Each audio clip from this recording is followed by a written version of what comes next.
నమస్తే, welcome to ఈ6 TV. నేను Gracy. పగలంతా పనిచేసి రాత్రికి 2 పెగ్గులేసి హాయిగా పడుకుందాం అనుకుంటున్నారా? 2 పెగ్గులతో సరిపెట్టకుండా ఫుల్ గా తాగేస్తే భవిష్యత్తులో క్యాన్సర్ వచ్చే అవకాశం ఎక్కువగా ఉంటుందని డాక్టర్లు హెచ్చరిస్తున్నారు. ప్రపంచ ఆరోగ్య సంస్థ వెల్లడించిన సమాచారం ప్రకారం ప్రతి సంవత్సరం సుమారు 7.5 లక్షల మంది ఆల్కహాల్ వాడకం వల్ల క్యాన్సర్ బారిన పడుతున్నారు. ఇది భవిష్యత్తులో మరింత ఎక్కువ సంఖ్యకు చేరుకుంటుందని తెలిపారు. మద్యం వల్ల ప్రధానంగా ఊపిరితిత్తులు, కాలేయం, నోటి క్యాన్సర్ వంటి పలు రకాల క్యాన్సర్లు వస్తున్నాయని వైద్యులు తెలిపారు.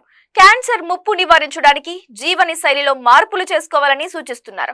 మద్యం వాడకాన్ని పూర్తిగా నియంత్రించగలిగితే క్యాన్సర్ కేసులను గణనీయంగా తగ్గించొచ్చని వైద్యులు చెబుతున్నారు. ఈ నేపథ్యంలో మద్యం వల్ల వచ్చే ప్రమాదాలపై ప్రజల అవగాహన పెంచాల్సిన అవసరం ప్రభుత్వాలపై ఉంది. మద్యం నిషేధ పాలసీలను స్ట్రిక్ట్ గా అమలు చేయాలి. యువత ఆల్కహాల్ కి బానిస కాకుండా చూసుకోవాలి. ఆరోగ్యానికి ముప్పుగా మారుతున్న ఆల్కహాల్ వాడకాన్ని నియంత్రించడం ద్వారా అనేక మంది ప్రాణాలను కాపాడటం సాధ్యమవుతుందని వైద్య నిపుణులు సూచిస్తున్నారు.